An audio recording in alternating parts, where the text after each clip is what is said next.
Bonjour à tous, aujourd'hui on va parler de transport et comment organiser des fois ces déplacements. J'ai un déplacement avec 4 étapes. Je vais partir de la maison, ensuite je vais aller au travail. Au travail, la voiture va rester au soleil toute la journée, je vais activer la climatisation pour reprendre la voiture dans des bonnes conditions. Ensuite je vais aller à Colmar où je vais aller chercher un cadeau pour un ami, qui est le spot 3, et je vais aller à Agno au spot 4. Au spot 4, je vais rester 2 jours pleins avec la voiture stationnée avec le Sentinelle. Et après, il faut que j'aille à la zone 5 après Saint-Avold. D'après mon expérience, je sais que je va falloir que je recharge plutôt à Strasbourg, de toute façon, pour pouvoir rester sur Agno. Mais pour faire le Agno Saint-Avold, ça va être très compliqué, sachant qu'il n'y a pas, bien sûr, de superchargeur Tesla dans le coin.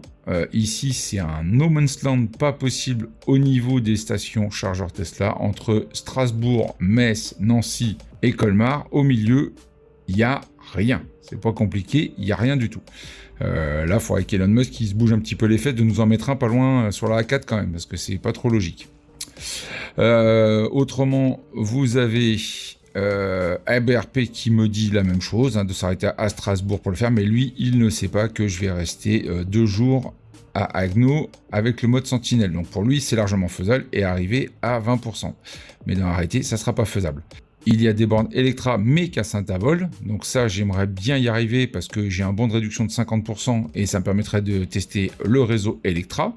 Et autrement, il y a des bornes Unity juste à la sortie d'Agno au niveau de la A4, ce qui serait parfait. Donc je vais regarder si la borne qui est avant la A4 est intéressante ou pas. Donc on regarde chez Unity. Donc celle qui m'intéresse, c'est celle-là à Brumat. Sélectionner le chargeur. Disponible. Donc le prix, 59 centimes. Autrement, il faut payer un abonnement pour avoir les mêmes tarifs que chez Tesla à 33 centimes. Allez, c'est parti.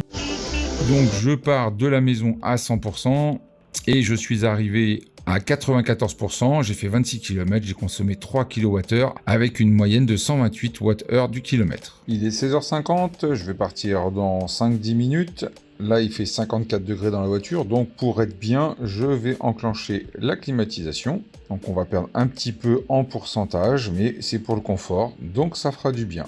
Je suis à 92% et je pars à Colmar. Nous sommes arrivés à Colmar avec 80%. On a fait 61 km et 9 kWh, 149 Wh au kilomètre de moyenne.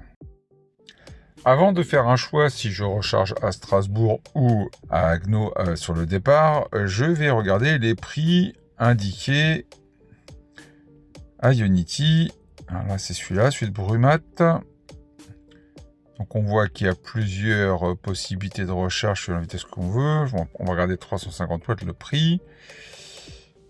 Et donc avec la carte Shell, on l'a à 0,55. La carte Ulysse 0,76. Putain, Ulysse, franchement, en négociation, ils sont pas très bons. Donc voilà le prix qu'on peut avoir. Alors que si je regarde donc sur Tesla, je suis à 0,33.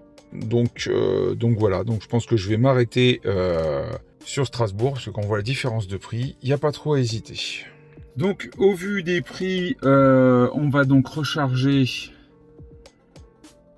au-dessus de Strasbourg.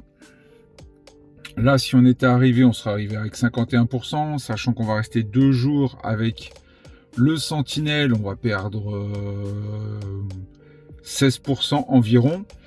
Donc dans ces cas-là, on va aller à la supercharge là.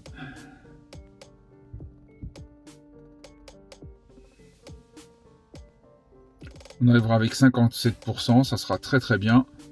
Allez, c'est parti. Nous sommes arrivés à 59%.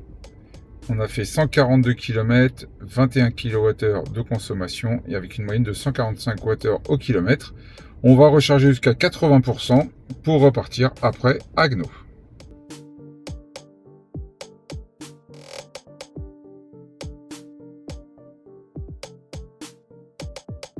Hop, Il est 19h02, j'ai fait juste une partie et voilà, je suis déjà à 85%. Et ben maintenant on repart, on devrait arriver à 76%, 23 minutes de route, donc franchement on a largement le temps normalement pour vendredi. Allez, c'est reparti.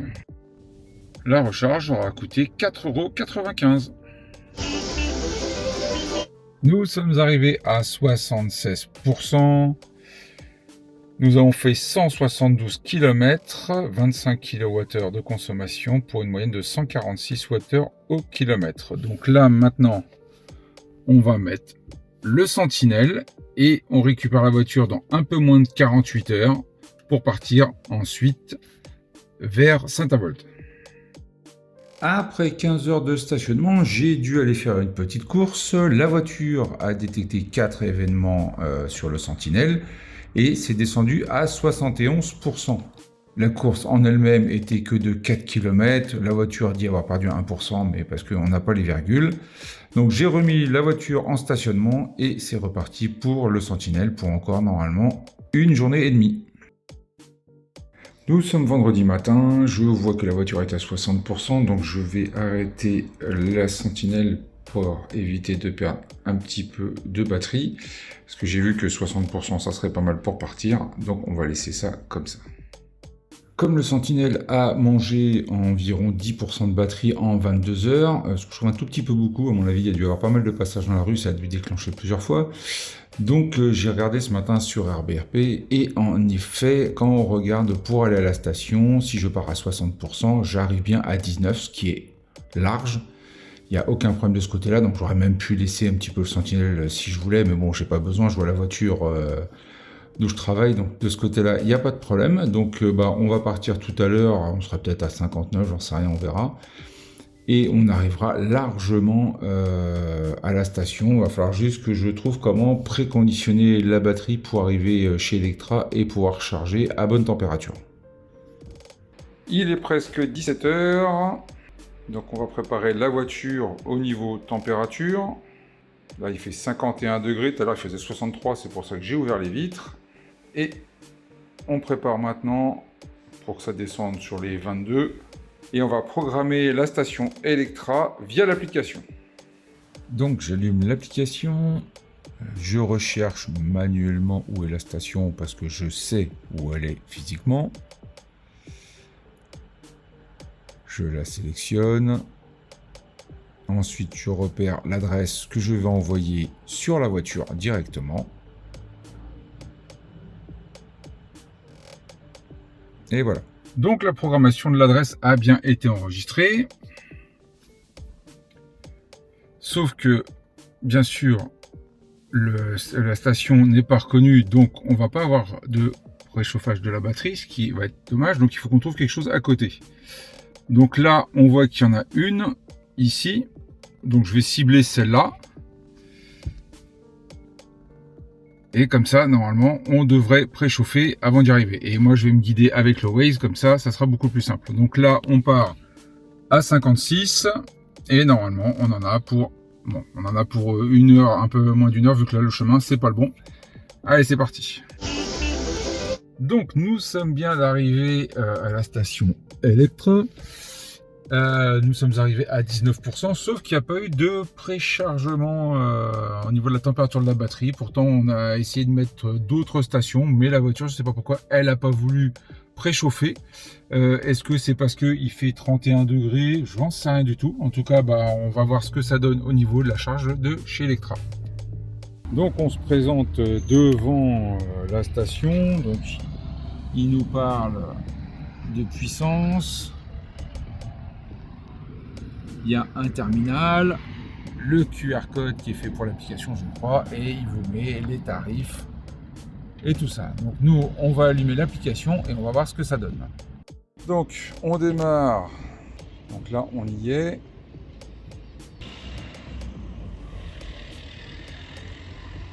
Donc là, c'est bien celui-là. Ok, on clique dessus. On sélectionne. Est-ce que j'ai un code de réduction? Oui, on va le tester, est-ce qu'il marche?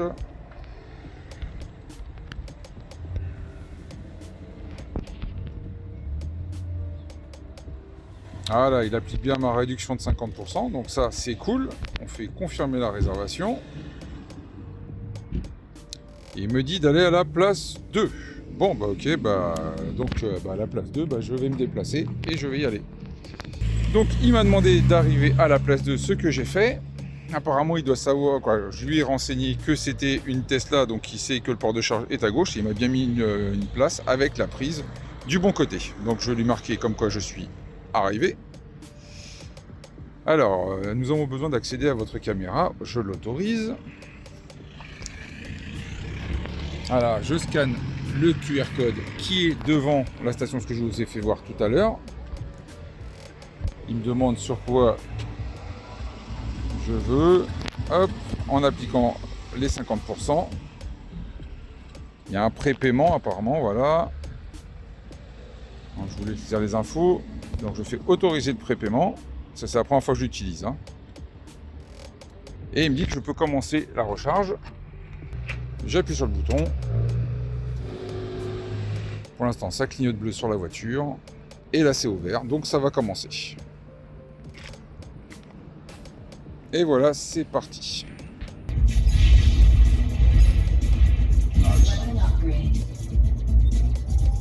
Allez, après une partie de jeu vidéo, on a réussi à charger à 88%. Donc, maintenant, on va arrêter la charge. Voilà, on va débrancher le connecteur. Vous appuyez sur voir le reçu et vous avez la facture qui s'affiche en PDF. Et là, on voit bien que la facture a été divisée par 2 avec la promo à 12,57 € au lieu de 25,14 €. Et voilà, nous sommes arrivés à notre destination à 80%. Le trip aller aura fait 310 km, 51 kWh et 164 Wh au kilomètre. Et on va passer un bon petit week-end et puis après on fera le trip de retour. En attendant, on laisse la voiture chargée sur une piste classique à charger dans le garage. Allez, on repart dans l'autre sens, donc on passe par Agno et après je rentre à la maison. ABRP me dit qu'il y en a à peu près pour 2h20, mais je m'arrêterai à Agno de toute façon dans l'après-midi. Et que en théorie j'arriverai à 15%, donc normalement il n'y a pas besoin de faire de recharge pour rentrer à la maison. Donc là on part, on va direction Agno,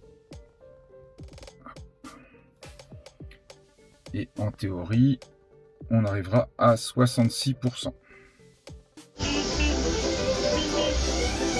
J'ai fait mon petit boulet, j'ai oublié mon sac de télétravail, donc il a fallu que je revienne en arrière.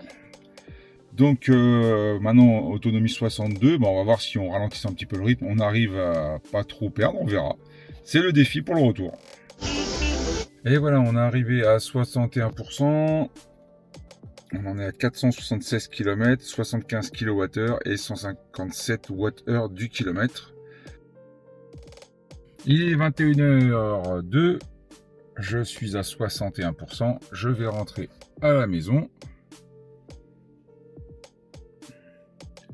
Donc j'en ai pour 1h30 et normalement j'arrive à 26%. Et voilà, le road trip Alsace-Moselle est terminé. Nous avons fait 607 km, 95 kWh de consommation pour une moyenne de 157 Wh du kilomètre. Et maintenant je vais faire le total du coût de ce trip. Alors, la conclusion de ce trip en Moselle. Donc, nous avons fait 607 km, 95 kWh de consommation électrique pour une moyenne de 157 Wh du kilomètre. Nous avons fait 2 arrêts stations, une qui a duré 10 minutes, l'autre 25 minutes environ. Si je calcule le total avec la recharge à la maison, j'en ai eu pour 30,13 €. Si je ramène ça avec mes 607 km, je suis à 0,496 € du kilomètre x 100, ça fait 4,96 € les 100 km. Merci encore une fois d'avoir suivi cet épisode de Ma Modèle Y. Passez une bonne semaine. Au revoir. Like, abonne-toi et n'oublie pas les notifications.